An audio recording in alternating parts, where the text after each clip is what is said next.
பேஷ் பேஷ் பிரமாதம். எப்படி வளையல்? ஐயோ வளையல் விக்க வேணாம். எப்படி செலக்ஷன்? எங்க இந்த அர்ஜுனா? இல்ல அர்ஜுனா டேய் இங்கதான் இருக்கேன்.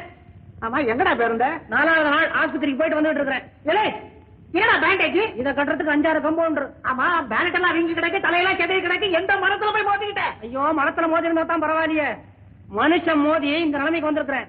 மாமா நீங்க இந்த ஊரை விட்டு போனாலும் போனீங்க, நாள் தவறாம 4-5 லவ் சீன போயாம இங்க நடந்துச்சு.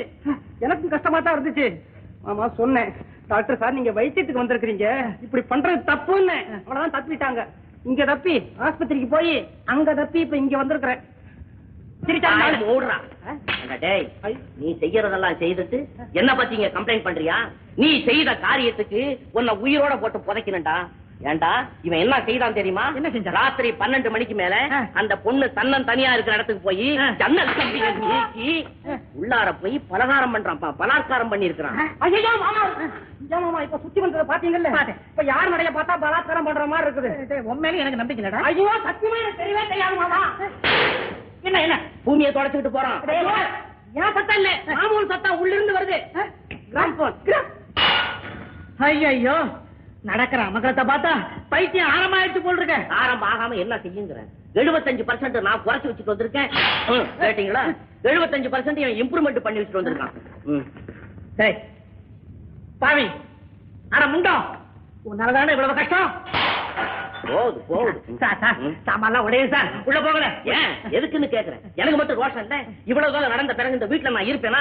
1.5 நிமிஷம் இருக்க மாட்டேன். என்ன அது?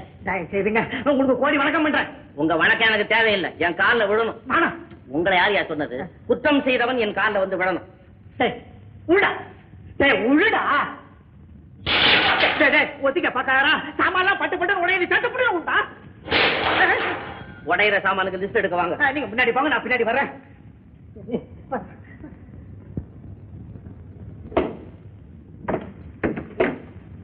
சூடாபணி, நம்ம நினைச்ச காரியம் அத்தனையும் சக்சஸ். ஆனா இன்னும் கொஞ்ச நேரம் நீ பைத்திய காட்சி மாதிரி இருக்கணும். பெரியவரே வாங்க வாங்க வாங்க. எங்க அந்த வளைஞ்சவன்? வரட்டும். பொண்ணு என்ன சொல்றது? என்கிட்ட ஏன் கேக்குறீங்க? உங்க பொண்ணே கேளுங்க. ஏமா என்ன வேணும்? நான் சொல்றபடி கேக்குறீங்களா? கண்டிப்பா நிச்சயமா கேக்குறீங்களா? நான் மாமாவை கல்யாணம் பண்ணிக்க மாட்டேன். யார கல்யாணம் பண்ணிக்க போற? எனக்கு சொந்த புத்தி கொடுத்தவர் டாக்டர், அவர் தான் கட்டிக்குவேன். மாப்பிள மாமா மாப்பிள நான் இல்ல. நீங்க ஊருக்கு போயிருந்தீங்கல்ல, அப்பவே பிக்ஸ் ஆகி போச்சு. இவருதான் மாப்பிள. உடஞ்சதெல்லாம் போதும், உடையக்கூடாது ஒண்ணே ஒண்ணு தலை, அதுவும் போச்சு. இனிமே எனக்கு எதுவுமே தேவையில்லை. எப்படியோ தம்பதிகள் நல்லா இருக்கட்டும். மாமா கல்யாணம் அடுத்த வாரம். பந்தல் நான் தான், நாயனா நான் தான், சோறு நான் தான், கச்சேரி வாங்க வக்கீல் சார். இவங்களே சொன்னீங்க ஒரு முக்கியமான விஷயமா உங்களோட வந்ததுனால நீங்களே உட்கார சொல்லுங்க. பேசிட்டோம். தேங்க்யூ.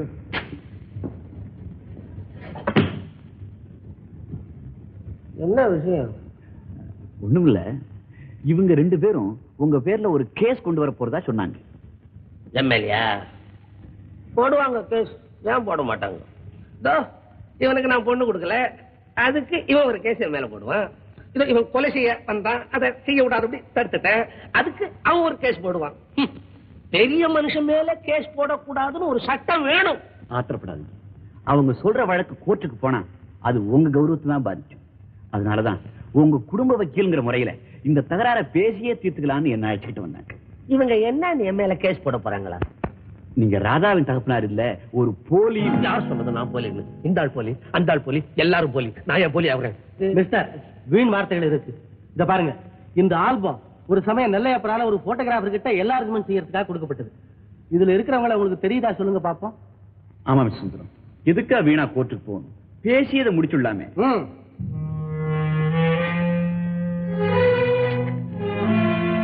இது யார் தெரியுதா? இதுவா?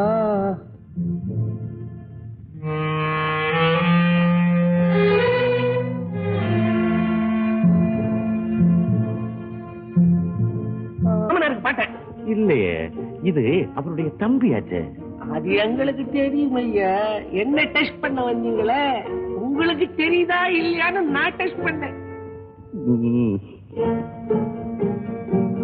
இது யாரு? நல்ல நல்லா கேட்டிய. உனக்கு தெரியுமா? இருக்கட்டும். இது யாரு தெரியுதுங்களா?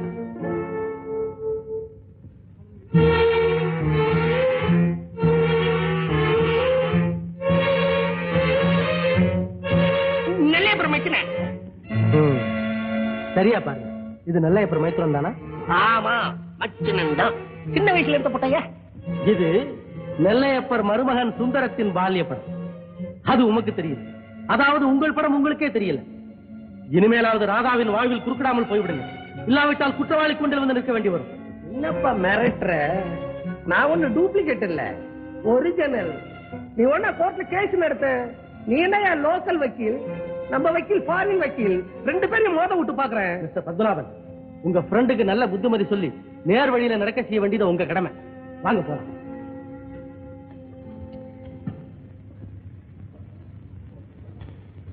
வக்கீல் சார், என்ன நீங்களும் என்னமோ சந்தேகப்படுற மாதிரி தெரியுது. நான் வேணும்னே தான் உளர்னேன். அப்படி உளர்ற நாடகம் ஒண்ணு செட்டப் பண்ணேன். இதை உண்மைன்னு நம்பி என் மேல கேஸ் போடுவானுங்க. உடனே அவருக்கு மேல மான நஷ்ட தாவா போட்டு அவங்களை படாத பாடுபடுத்திடுறேன். முந்தி கேஸ்ல தப்பிக்கிட்டான்னு பாக்குறான் போல இருக்கு. இந்த கேஸ்ல அவனை விடக்கூடாது சார். என்ன சார், எனக்கு ஒண்ணுமே புரியல. ஒரு முக்கியமான கேஸ் விஷயமா சுப்ரீம் கோர்ட்ல ஆஜராக வேண்டியிருக்கு. அதுக்காக நான் நாளைக்கே புறப்பட்டு டெல்லிக்கு போறேன். திரும்பி வர கொஞ்ச நாள் ஆகும். நான் நினைச்சது போல ஆனந்த நல்லவரே இல்லை கமலா. எங்க அப்பா மேல் இல்லாததும் பொல்லாததும் பல குற்றங்களை சுமத்துறாரு. அப்படியெல்லாம் இருக்காது ராதா, நான் சொல்றது கேள். இல்ல கமலா, அவர் அன்பின் உரிமையை நினைத்திருந்தேன். இப்படி இதயமே இல்லாதவரா இருப்பாரு நான் கனவுல கூட நினைக்கிறேன். கல்யாணம் நின்று போனதற்காக என்ன பெற்ற அப்பாவையும் அப்பா இல்லைன்னு சொல்ல துணிஞ்சிட்டாரு. இந்த ஏமாற்றத்தையும் வருத்தத்தையும் என்னால தாங்கவே முடியல கமலா.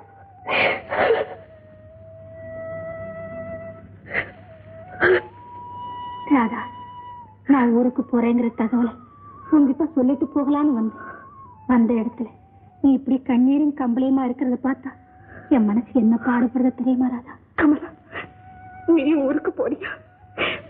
எங்க போற? நான் யார உயிருக்கு உயிரா நேசிச்சேனோ அவரே என்ன மறந்துட்டார். இனிமே நான் இங்க இருந்து என்ன பிரயோஜனம்? ராதா, அப்பா வேலை விஷயமா கொஞ்ச நாள் தங்கறதுக்கு நேற்றே டெல்லி புறப்பட்டு போயிட்டார். நானும் கூடிய சீக்கிரம் டெல்லிக்கு போறேன். அதை உங்ககிட்ட சொல்லிட்டு போகலான்னு வந்தேன். கமலா, என் கண்ணீரை தொடக்க அடிக்கடி உன் கரங்கள் தான் ஓடிவன். இப்ப நீயும் போறேங்கடி. ராதா, தைரியமா. ஹலோ ஹலோ ராதா, ராதா நீயே வந்துட்டியா? இப்போ உனக்கு தான் நான் போன் பண்ணிட்டு இருந்தேன். எதற்கு? உங்ககிட்ட ஒரு முக்கியமான விஷயத்தை சொல்லத்தான். என் தந்தை ஒரு போலி. அவரை நம்பாதே. நம்மை பிரித்து வைக்க சூழ்ச்சி செய்கிறார் என்று சொல்லத்தானே? ஆமா ராதா, அதை நீயே புரிஞ்சுக்கிட்டியா? புரிந்து கொண்டேன். உங்களுக்கு எவ்வளவு தாழ்ந்த மனப்பான்மை என்று. என் அப்பாவிடம் நான் அன்பு கொண்டிருப்பது உங்களுக்கு பிடிக்கவில்லை. தான் அடைய முடியாத ஒருத்தி தன் தந்தையோடு நிம்மதியாக வாழ்வதை உங்களால் தாங்கிக் கொள்ள முடியவில்லை. அவளையும் அவள் குடும்பத்தையும் பாழாக்க வேண்டும், பழிவாங்க வேண்டும் என்று உங்கள் மனம் துடிக்கிறது. அப்படித்தானே? இல்லை ராதா, உனக்கு எதிராக நான் எதுவும் செய்யவில்லை. நீ ஏமாந்து விடக்கூடாது, உன் வாழ்வு அநியாயமாக பாழாகி விடக்கூடாது என்பதற்காகத்தான் சொல்கிறேன். தோட்டம் வைத்தவனுக்கு செடிகளை காப்பாற்ற தெரியும். கனி கிடைக்கவில்லை என்பதற்காக கல்லை விட்டு எரிபவன் மேல் கருணை காட்ட முடியாது. ராதா, என் நோக்கம் உன் தந்தையை அவமானப்படுத்துவதல்ல. தந்தையை இல்லாமல் செய்துவிட்டால் தடை இருக்காது என்று நினைக்கிறீர்கள் இல்லையா? ராதா, அவர்தான் உன் தந்தை என்று நினைக்கிறாயா? மனப்பூர்வமாக நம்புகிறேன். அப்படி இல்லை என்றால் அபாண்டம் சொல்ல வேண்டாம். உண்மையிலேயே உங்களுக்கு மேல் அன்பு என்று ஒன்றிருந்தால் நான் என் தந்தையோடு வாழும் உரிமையை என்னிடமிருந்து பறித்து விட வேண்டாம். வஞ்சம் தீர்த்துக் கொள்ள ஏதாவது காரணம் காட்டி என் தந்தை இல்லை என்று விவாதித்து விடலாம். ஆனால் எனக்கு ஒரு தந்தையை உங்களால் கொடுக்க முடியுமா? ஐயோ ராதா, தந்தை மேல் உனக்குள்ள பாசத்தை யாரோ ஒரு பாதகன் தனக்கு சாதகமாக்கிக் கொண்டிருக்கிறான். இன்றைக்காவது ஒரு நாள் அவனை அம்பலப்படுத்தாமல் விடமாட்டேன். இப்படி எல்லாம் பேசுவதற்கு உங்களுக்கே வெட்கமாக இல்லை? என்று என்னை உங்களுக்கு மனம் முடிக்கவில்லை என்பதற்காக அவரை போல் என்கிற நீங்கள் நாளை அவர் உயிருக்கே உலை வைத்தாலும் வைப்பீர்கள். ராதா, நீ என்னை இவ்வளவு இழிகுணம் படைத்த கொலைகாரன் தான் நினைக்கிறாய். இப்போது நான் உங்களை சரியாக புரிந்து கொண்டேன். கடைசியாக ஒன்று மட்டும் சொல்கிறேன். என் தந்தை என்னிடமிருந்து பிரித்து விடலாம். அதனால் நீங்கள் என்னை அடையவே முடியாது. அது மட்டுமல்ல, அவருக்கு ஒரு சிறு ஆபத்து ஏற்பட்டாலும் அதற்கு நீங்கள் பதில் சொல்லித்தான் ஆக வேண்டும். நீங்கள் யாரோ நான் யாரோ. இதுதான் நம் கடைசி சந்திப்பு. நான் வருகிறேன்.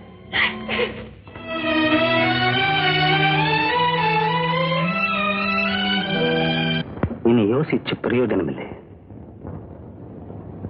ஆனந்தன் எப்படியும் நம்ம போலி தந்தனை ருஜுப்படுத்துவோம். அவனை ஒழிப்பதற்கு ஒரே வழி.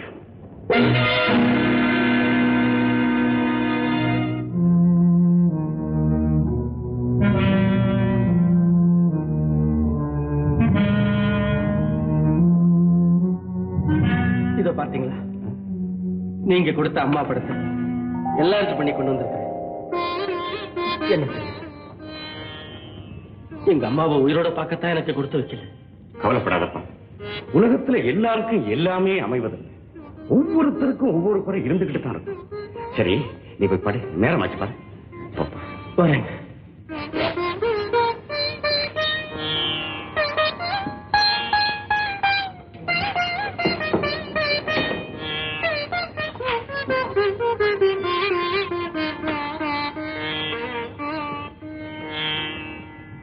மிஸ்டர் சுந்தரம், நீங்க வந்ததும் ஒளிந்திருப்பதும் எனக்கு நல்லா தெரியுது.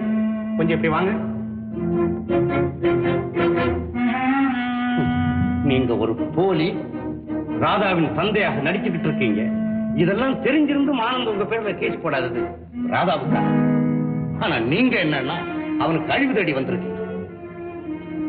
இனிமே உங்களை பிடிச்சு போலீஸ்ல ஒப்படைக்கிறத தவிர எனக்கு வேற வழி இல்லை. மிஸ்டர் சுந்தரம், போலீஸுக்கு போவதை பற்றி நான் கவலைப்படவில்லை. சாகவும் தயாராக இருக்கிறேன். ஆனால் இந்த படம் இங்க எப்படி வந்தது? அதை பத்தி உங்களுக்கு என்ன கவலை? என் கவலை எல்லாம் இதுதான். என் உடலில் உயிரை வைத்துக் கொண்டிருப்பதின் காரணம் இவர்களுக்காகத்தான். என்ன என்ன உளறீங்க? உளரவில்லை. இதுதான் என் மனைவி, இதுதான் என் குழந்தை. இந்த படம் இங்கு எப்படி வந்தது? நிஜமாகவா? சொல்லுங்கள் ஐயா, உங்கள் காலில் விழுந்து கேட்கிறேன், சொல்லுங்கள். அப்படின்னா ஆனந்தன் வேற யாரும் அல்ல, உங்கள் மகனே தான். என் மகன் ஆனந்தன்? ஆனந்தனா என் மகன்? ஆமா, உண்மைதான் மாறி. மாறி, என் பெயர் உங்களுக்கு எப்படி தெரியும்? ஏன் தெரியாது? பரமன் பேங்க் கொலை கேஸில் உங்களுக்கு எதிராக வாதாடின ஸ்டேட் பப்ளிக் ப்ராசிக்யூட்டர் கோபாலகிருஷ்ணன் நான் தான் மாறி. கேஸ் அப்பல்லேட் கோர்ட்டில் நடந்ததால் உங்களை நான் பார்த்ததே கிடையாது. ஆர்குமெண்ட் செய்யும் நெல்லையப்பன் பேச்சையும் நம்பி நிரபராதியான உங்களுக்கு தண்டனை வாங்கி கொடுத்தேன். அந்த செய்தியை கேட்டதும் உங்கள் மனைவி மடிந்து விட்டாள். அன்று முதல் உங்கள் மகனை எடுத்து வளர்ப்பதுதான் என் பாவத்துக்கு பிராயச்சித்தம் என்று முடிவு செய்து ஆனந்தனை வளர்த்து வந்தேன். அப்படி என்றால் ஆனந்தனுக்கு இந்த விஷயம் ஒன்றும் தெரியாதா? தெரியாது. பல நிர்பந்தங்கள் வந்த போதும் நான் சொன்னதில்லை. ஆயுள் தண்டனை அடைந்த ஒரு கைதியின் மகன் என்று அறிவதை விட அனாதை என்று நினைத்துக் கொண்டிருப்பதே மேல் என்று கருதினேன். நீங்கள் நினைத்ததும் சரிதான் மாறி. நீயும் உன் குடும்பமும் பட்ட சிரமங்களுக்கெல்லாம் ஓரளவு என் வாதத்திறமை காரணமா இருக்கலாம்.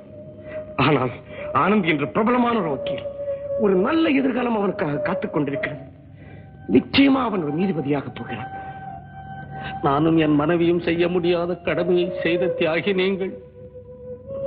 உங்கள் தொழில் செய்த ஒரு சிறு குற்றத்திற்காக உங்களையே அர்ப்பணித்துக் கொண்டு என் மகனை வாழ வைத்த தெய்வம் நீங்கள்.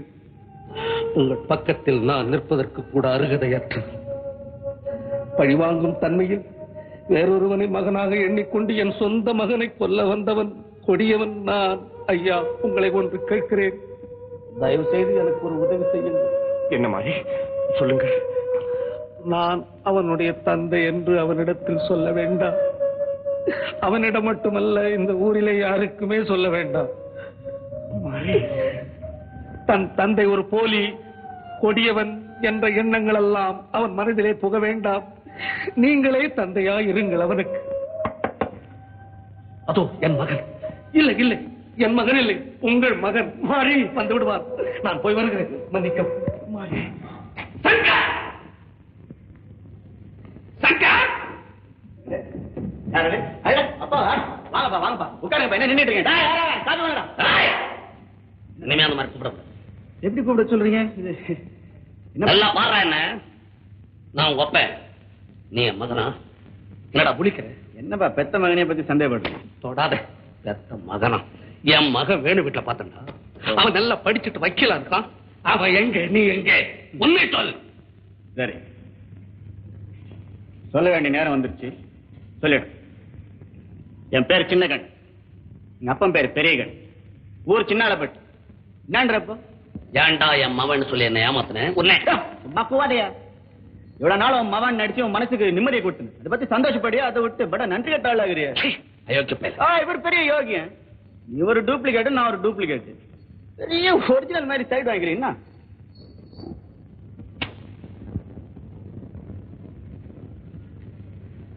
எப்படி அந்த பொண்ணுக்கு தகப்ப நீங்க வந்து நடிச்சிட்டு இருந்தியா, அந்த மாதிரி நான் என் வயிற்று பொழப்புக்காக உன் மகன் வந்து சொல்லி நடிச்சிட்டு இருந்தேன். நாடகம் ஒழுங்கா நடந்துகிட்டு இருக்கிற போது என்ன பிரதர் கதையை மாத்திர பார், என்கிட்ட விளையாடாது. உன் கதையை முடிச்சிடுவேன் நான். ஆமா, அவ்வளவுதான். எதை பத்தி எனக்கு கவலை இல்லை. ராதாவுக்கு என் மகனுக்கு கல்யாணத்தை பண்ணி பார்த்துட்டு சந்தோஷமா சாவறதுக்கு தயாரா இருக்கு. விஷயம் தெரியாத கிரேண்டோட விளையாடாத பிரதர். என்ன செய்வேன்? நேர போய் நீ யாருங்கிறத உன் மகன்கிட்ட சொல்லிடுவேன். யாருன்னு தெரிஞ்சா அவன் நாக்க பிடிங்கிட்டு சாக மாட்டான். அப்புறம் போலீஸ் ஸ்டேஷனுக்கு போவேன், விஷயம் பூரா சொல்லிடுவேன். எல்லாம் வேணான்னா ஒழுங்கா உன் பொண்ணு ராதாவை எனக்கு கல்யாணம் பண்ணி வச்சு. சங்கர், ஏதோ நானும் குற்றம் செஞ்சிருக்கிறேன், நீயும் குற்றம் செஞ்சிருக்கிறேன். என் மகனுக்கு நல்வாழ்வு கொடுக்க நான் விரும்புறேன். தயவு செய்து குறுக்க நிற்கார். மேயா மிஞ்சினா கெஞ்சிர, கெஞ்சினா மிஞ்சிர. முதல்ல நீ எனக்கு வாழ்வு கொடு, நான் உன் மகனுக்கு வாழ்வு கொடுக்குறேன். சங்கர், நான் உன்ன மகன்னு நினைச்ச ஒரு அன்பு என் மனசுக்குள்ளே இருக்கு. உனக்கு எவ்வளவு பணம் வேணுமோ கேள் தர்றேன். பணமா? பணம் யாருக்கே வேணும்? எனக்கு வேண்டியது ராதா தான். அது ஒண்ணுதான் முடியாது. முடியாதா? உன் எதிர்காலமும் உன் மாமா எதிர்காலமும் இப்ப என் கையில இருக்கு. நான் நினைச்சேன்னா உங்க தலையெழுத்திய மாத்தி அமைச்சிருக்கேன். வரியா? நாளை ராத்திரி 10 மணி வரைக்கும் உனக்கு நேரம் கொடுக்குறேன். நல்லா சிந்திச்சு அந்த பொண்ணு எனக்கா அவனுக்காங்கிற முடிவு. சிந்திக்க வேண்டியது நான் அல்ல, நீதான். வீணா அழிவை தேடிக்காதே. சார், நெல்லையப்பருக்கு தந்தி.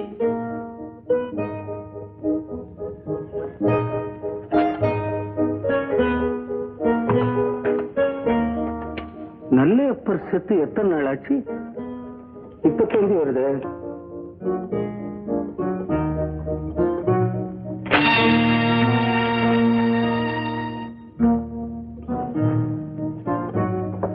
சுந்தரம், உன்னை மலையாவிலேயே அடக்கம் பண்ணிட்டாங்களா? ஜெயிலிருந்து வரும்பொழுதே உன்னை பழி வாங்கறதுக்கு தான் இந்த வீட்டுல காலடி வச்சேன்.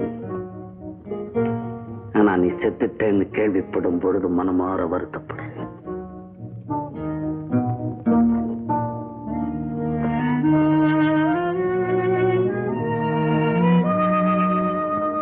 என் மனைவி மகன் இறந்து விட்டார்கள் என்பதற்காகத்தான் எல்லோரையும் பழிவாங்க திட்டம் திட்டினேன். இப்பொழுது என் மகன் உயர்ந்த நிலையில் இருக்கிறான். இனி நான் யாரையும் பழிவாங்க வேண்டிய அவசியமே எனக்கு இல்லை.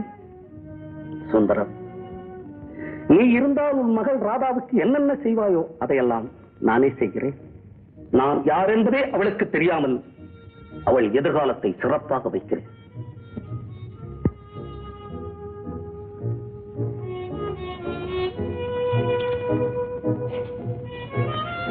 ராதா, அப்பா, எது வேணுப்பா? எனக்கு உன்னிடம் பாவ மன்னிப்பு வேணும். அப்பா, நீங்க என்ன சொல்றீங்கப்பா?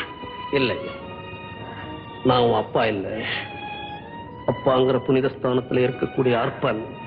அப்பா, ஆனந்தன் வேண்டுமானால் அப்படி சொல்லலாம். ஆனா என்னுடைய கோவிலில் கூடியிருக்கிற தெய்வம் நீங்க தான்ப்பா. வாழ்வை கொடுப்பது தெய்வம், பறிப்பதல்ல. ஆனால் உன் வாழ்க்கையே பாழாக்க நினைத்த அரக்கன். உங்களுக்கு ஆகாதவர்கள் உங்கள் மீது அப்படிதான் பழி சுமத்துகிறார்கள். ஆனா உங்களது உயர்ந்த உள்ளம் எனக்கு தான்ப்பா தெரியும். நீங்கள் சொல்லும் ஒவ்வொரு சொல்லும் வேதமாக என்னுடைய விதியாக எண்ணுகிறேன்ப்பா. அப்படி என்றால் என்னை உன் தெய்வீக தந்தை என்றே எண்ணுகின்றாயா? ஆமாப்பா. ஆனால் எனக்கு ஒரு உதவி செய். சொல்லுங்க. இந்த உயிரை நீங்க கொடுத்ததானேப்பா? ஏதோ தெரியாமல் பல தவறுகள் செய்துவிட்டேன். சங்கருக்கு வேறு உன்னை மணமுடிப்பதாக வாக்களித்து விட்டேன். ஆனால் அவனுக்கு மணமுடித்து உன் வாழ்க்கையை பாழாக்க நான் விரும்பவில்லை. உன் விருப்பம் போல் ஆனந்தனை மணந்து ஆனந்தமாக இரு. பட்டு போன மரத்தில் பசுமை சேர்வதில்லை என்று அவர் என் தந்தையை அவமதித்தார். அன்றே என் இதயத்தை விட்டு போய்விட்டார். இல்லை அம்மா, உன் இதயத்திலிருந்து அவனை நான் தான் பிரித்தேன். எனக்கு தெரியும், கண்ணில் பட்ட பொருள்களை மறந்து விடலாம், ஆனால் இதயம் தொட்ட எண்ணங்களை யாராலும் மறக்கவே முடியாது. ஆனந்தனை மறந்துவிடு என்று சொன்ன உன் போலி தந்தை மடிந்து மண்ணாகிவிட்டான். ஆனந்தன் நல்லவன், உன்னை கெஞ்சி கேட்டுக்கொள்கிறேன், அவனை நீ மணந்து வாழ்வதை என் கண்ணால் பார்க்க வேண்டும்.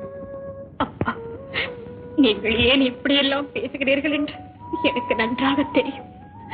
தான் அவமானப்பட்டால் தன் மகளை வாழ வைத்தால் போதும் என்று நினைத்துதான் நீங்கள் இந்த முடிவுக்கு வந்திருக்க.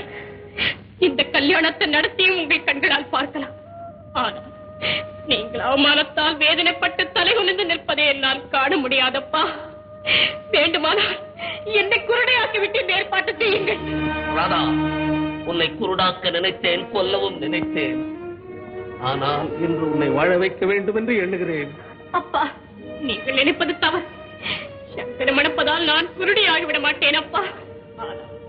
பகைவனுக்கும் மரணம் உங்கள் பெருமுணத்திற்கு என்னை பலியாக்கி விடாதீர்கள் அப்பா. ராதா, என் முயற்சியை வீணாக்கி விடாதே.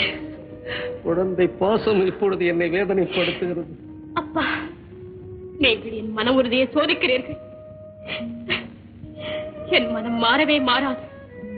அப்படி மாறினார் அது என்னால் தடுக்க முடியவில்லை என்றால் மறுகணம் நான் இந்த உலகத்திலேயே இருக்க மாட்டேன். இது உறுதி.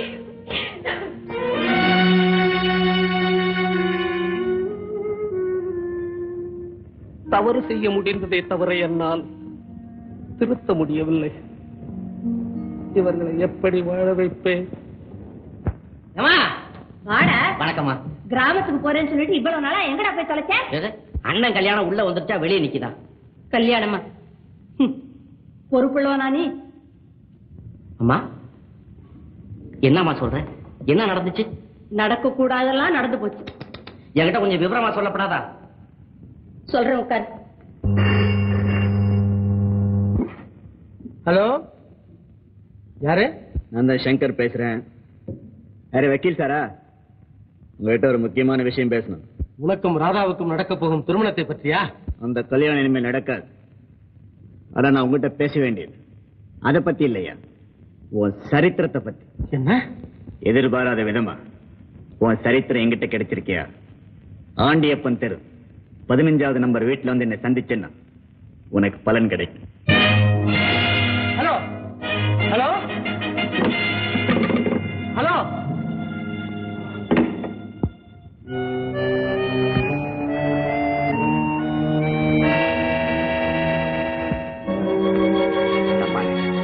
நான் சொல்றதான் கேளு, பொறுமையா கேட்டுக்கிட்டு அப்புறம் பேசு. அவசரம் மாத்திரம் ஆபத்துலதான் முடியும்.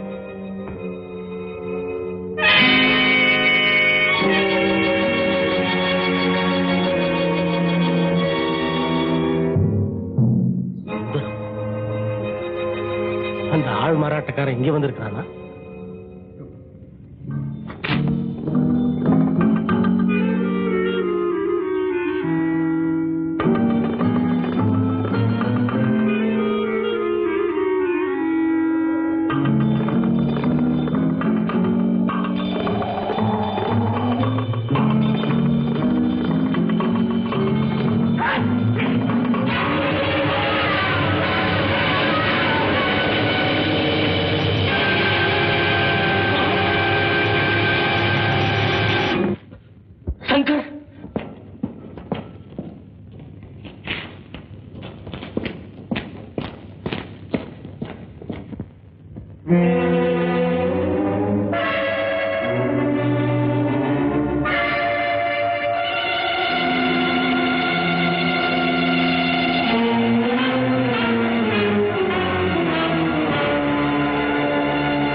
அங்கே சுந்தரம் என்று பெயர் கொண்ட ஒரு சூட்கேஸையும் ஒரு பார்சலையும் பார்த்தேன்.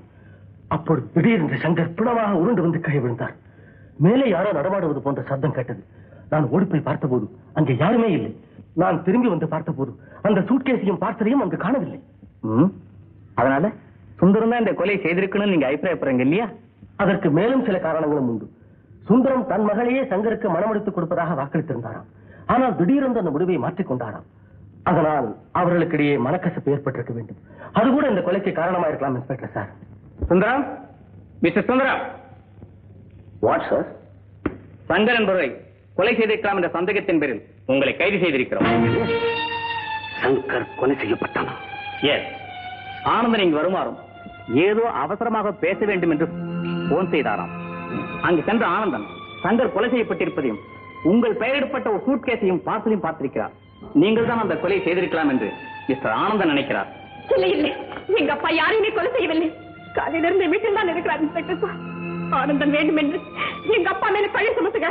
என்ன நம்புங்க, என்ன நம்புங்க. மற்றவர்களை கோர்ட்டில் பேசிக் கொள்ளுங்கள்.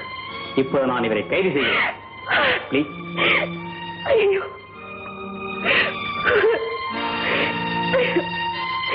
அப்பா, அப்பா. 15 நிமிஷம் அனுமதிக்கப்பட்டிருக்கிறது. Thank you sir. நான் எதிர்பார்க்கவே இல்லை மாறி, நீ இத்தகைய ஒரு கொடியவன் என்று. இந்த கொலையை செய்து நீ என்ன லாபம் அடைந்தாய்? என் லட்சியம் நிறைவேறியது.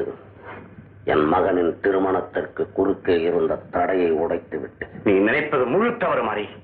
இந்த கொலை செய்ததால் எல்லோருக்குமே துன்பங்கள் தான் அதிகமா. இது ஒரு ஆத்திரக்காரன், அறிவிழந்தான். நீங்கள் எப்படி வேண்டுமென்றாலும் என்னை சொல்லுங்கள். நான் ஒரு கொலைகாரன். தூக்கு மேடையின் உயிரை விடுவதற்கு தயாராக இருக்கிறேன். இந்த சாக போகும் ஜீவனுக்கு ஒரே ஒரு உதவி செய்யுங்கள். நான் சங்கருக்கு என்ற குறிப்பிட்ட தேதியில் ஆனந்தனுக்கும் ராதாவுக்கும் திருமணத்தை முடித்து வையுங்கள் ஐயா. வெட்டிய கிளையை ஒட்ட வைக்க முயல்வது போல் இருக்கிறது உன்னுடைய பேச்சு. தன் தந்தை மேல் பழி சுமத்தியவன் ஆனந்த் என்று அவனை வெறுக்கிறாள் ராதா. அவள் எப்படித்தான் இதற்கு சம்மதிப்பாள் மாறி? ராதா நான் பெற்றெடுக்காத பெரும் செல்வம், பாசத்தின் மறுபதிப்பு. எனக்காக எதையும் செய்வாள் ராதா. ராதா சம்மதித்தாலும் ஆனந்தன் சம்மதிக்க வேண்டாமா? அப்படியே அவர்கள் சம்மதித்தாலும் பிற்காலத்தில் அவர்களுடைய வாழ்க்கை ஒழுங்காக இருக்குமா? அப்படி என்றால் இந்த திருமணத்தை நீங்கள் நடத்த மாட்டீர்களா? மாறி, இனிமேல் அது நடக்கவே நடக்காது. இந்த திருமணத்தை நீங்கள் நடத்தாவிட்டால் இறந்த பிறகும் என் ஆத்மா உங்களை சபித்துக் கொண்டே இருக்கும். மாறி, சங்கரை கொலை செய்த காரணம் ஆனந்தன் ராதாவை மணக்க வேண்டும் என்பதற்காகத்தான். இந்த திருமணம் நடக்குமா என்று என்னை கேட்கிறீர்கள். நான் தூக்கு மேடையில் இருந்து கதறுகிறேன் ஐயா. என் வேதனை உங்களுக்கு தெரியவில்லையா? என் மகனை வளர்த்த தெய்வமாயிற்றே நீங்கள்.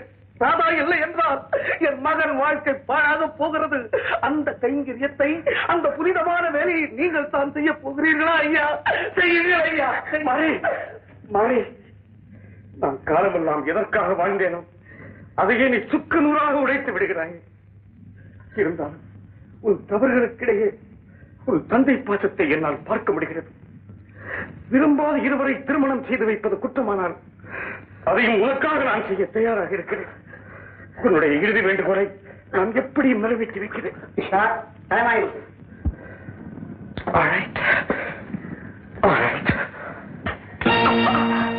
நீங்கள் எதுக்காக எப்படி செய்யாத கொலை ஏத்துக்கிட்டீங்கன்னு எனக்கு நல்லா தெரியும். ஆனந்தன் என்றைக்காவது ஒரு நாள் இப்படி ஒரு அபாண்டமான பழியை உங்கள் மீது சுமத்துவார் என்று நான் எதிர்பார்த்தேன். இல்லை அம்மா, உனக்கு என் மீது இருக்கும் தந்தை பாசம் உன் கண்களை மறைக்கிறது. இந்த கொலையை நான் செய்ததே உனக்காகத்தான். நீங்க என்ன சொல்றீங்க? அம்மா, நான் உன்னை வாழ வைக்க வேண்டும் என்று நினைத்தேன். சங்கர் இறந்து விட்டால் நீ ஆனந்தனை மணந்து சுகமாய் இருப்பாய் என்பதற்காகவே இந்த கொலையை செய்தேன். நான் மரண தண்டனை அடையப் போவது நிச்சயம். அதற்குள் நீயும் ஆனந்தனும் மணந்து. முடியாதப்பா, முடியாது. இது வேறு துருவங்களாக மாறிவிட்ட எங்கள் வாழ்க்கை. இது ஒன்று சேரவே முடியாதப்பா, ஒன்று சேரவே முடியாது. என்னை மன்னிச்சிருங்க. தாதா, என் மானம் மரியாதை அத்தனையும் இழந்து இன்று சிறையிலே தத்தளித்துக் கொண்டிருக்கிறேன். இதற்கு காரணம் நீயும் ஆனந்தனும் மணந்து சுகமாய் இருக்க வேண்டும் என்பதுதான். அப்பா, ராதா, இனி என்னை மறந்துவிடு. உனக்கு ஒரு தந்தை இருந்தார் என்ற எண்ணத்தை உன் நெஞ்சில் இருந்து அகற்றிவிடு. நான் சாவதற்குள் உன்னை ஆனந்தன் மனைவியாக பார்க்க விரும்பினேன். அது உனக்கு பிடிக்கவில்லை. போய்விடு, போய்விடு, போய்விடு.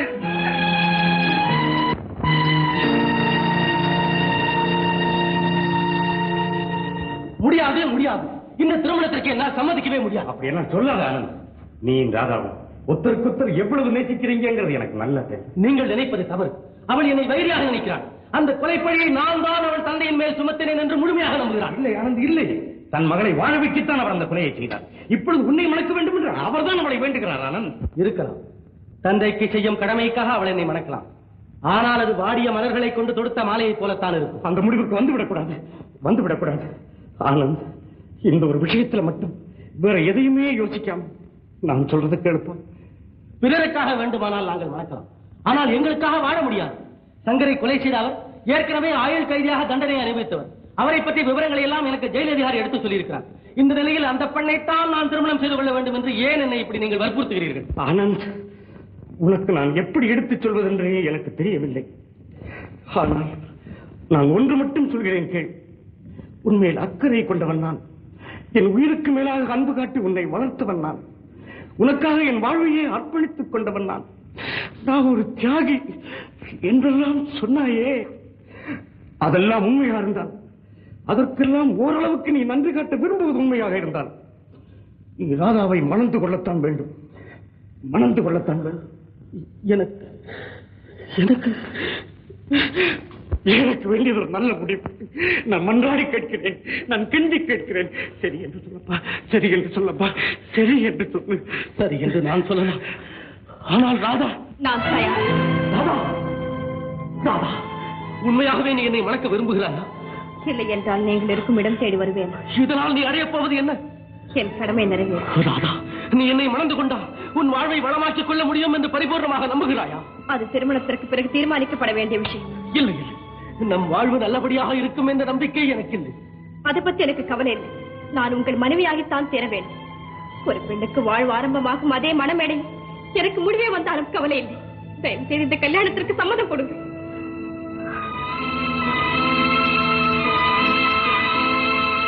நடப்பது நடக்கட்டும்.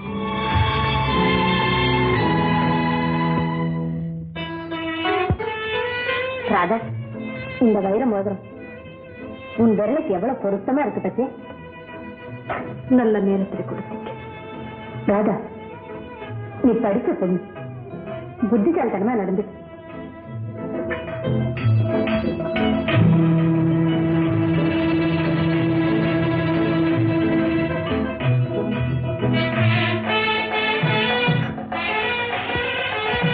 பொண்ணை கூப்பிடுங்க.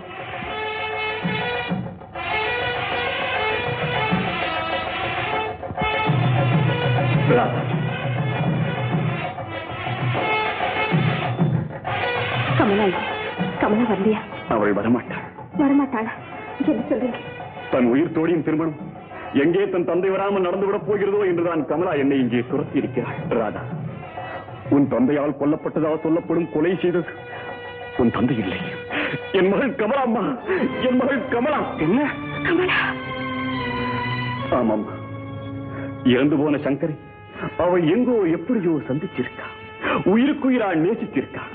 ஆனா உனக்கும் அவருக்கும் திருமணம் நிச்சயம் செய்தவுடனே உன்னுடைய வாழ்க்கையில் அவள் குழப்பத்தை உண்டாக்க விரும்பவில்லை. என்னிடம் வந்து தங்கிவிடவும் தீர்மானித்தாள்.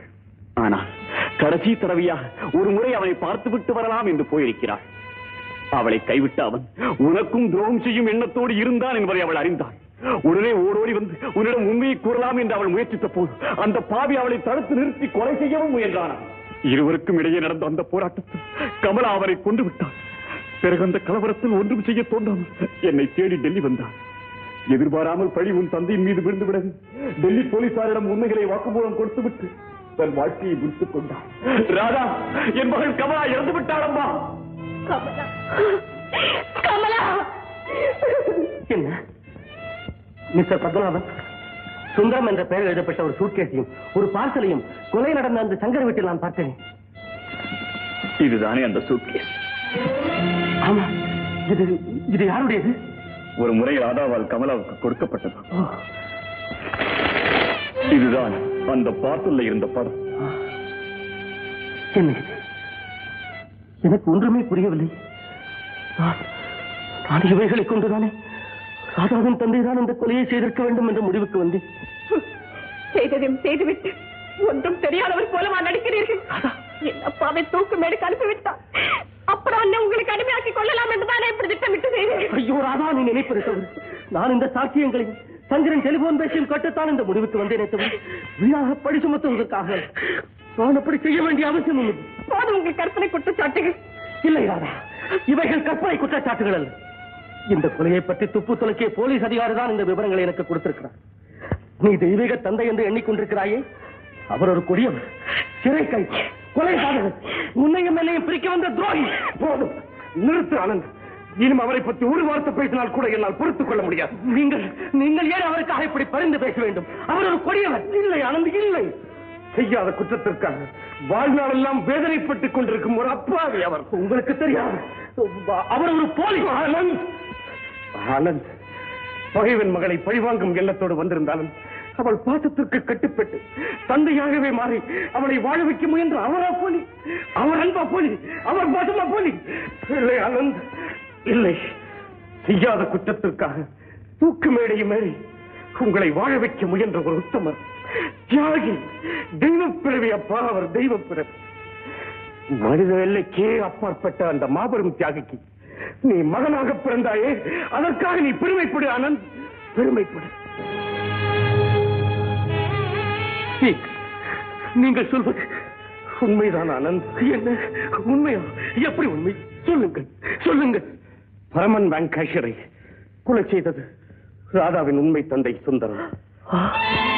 ஆனால் குற்றம் சாட்டி சிறைக்கு அனுப்பப்பட்டவன் மாறி சிறையிலிருந்து வெளியே வந்த போது தன் மனைவி மகனை காணாததால் நெல்லையப்பன் குடும்பத்தை பழி வாங்குவதற்காக ராதாவின் வீட்டுக்குள் நுழைந்த மாரியை சூழ்நிலை ராதாவின் தந்தையாகவே மாற்றிவிட்டது. அயோக்கியன் சங்கரை ராதாவுக்கு மணமுடிக்க முயற்சித்தது என்னமோ உண்மைதான். ஆனால் நீதான் அவருடைய மகன் என்று தெரிந்ததும் செய்யாத குற்றங்களை எல்லாம் ஒப்புக்கொண்டு உங்களை வாழ வைக்க அவர் தூக்கு மேடையே ஏற தயாரானார்.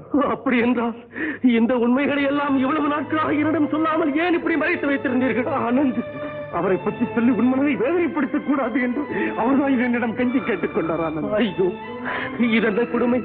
பெற்றவரை இழிவுபடுத்தி இப்படி அவருக்கு கொடுந்தண்டனை வாங்கி கொடுக்கவா நான் பிறந்தேன், படித்தேன், வக்கீலானே. என்னை போன்ற கொடியவனை இந்த உலகமே கண்டிராது. இனிமேல் நான் என் தந்தையின் முகத்தை எப்படி ஏறெடுத்து பார்ப்பேன்? ஐயோ, அப்பா, அப்பா! இன்ஸ்பெக்டர் சார், மாறி என் தந்தை, அவர் நிரபராதி. தயவு செய்து அவரை விடுதலை செய்யுங்க சார். மாரியா? அவர் 2 மணி நேரத்துக்கு முன்னால விடுதலை அடைஞ்சு வெளியே போயிட்டாரு. வெளியே போயிட்டாரா? எங்க போனாரு? எப்ப போனார் சார்? டெல்லி போலீஸ் டிபார்ட்மெண்ட்ல இருந்து. அவர் நிரபராதி என்றும் கொலை செய்து ஒரு பெண் என்றும் தகவல் வந்தது. உடனே அவர் விடுதலை செய்துட்டோம். மிஸ்டர் கோபாலகிருஷ்ண மூலையார்கிட்ட இந்த கடிதத்தை கொடுக்க சொன்ன. அப்படியா? இந்தாங்க.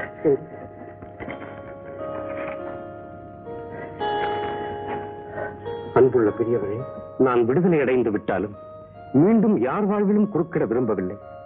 ராதாவும் ஆனந்தனும் மணந்து கொண்டு ஆனந்தமாக வாழ வேண்டும் என்றுதான் எனது கடைசி ஆசை. அவர்களுக்கு என் இதய ஆசைகள்.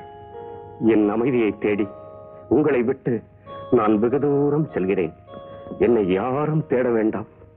மாறி.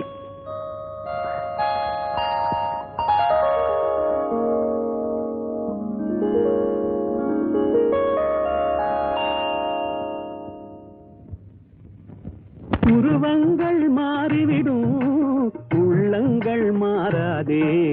பூவதையும் பூங்கொடியே பூமாலை போடவா?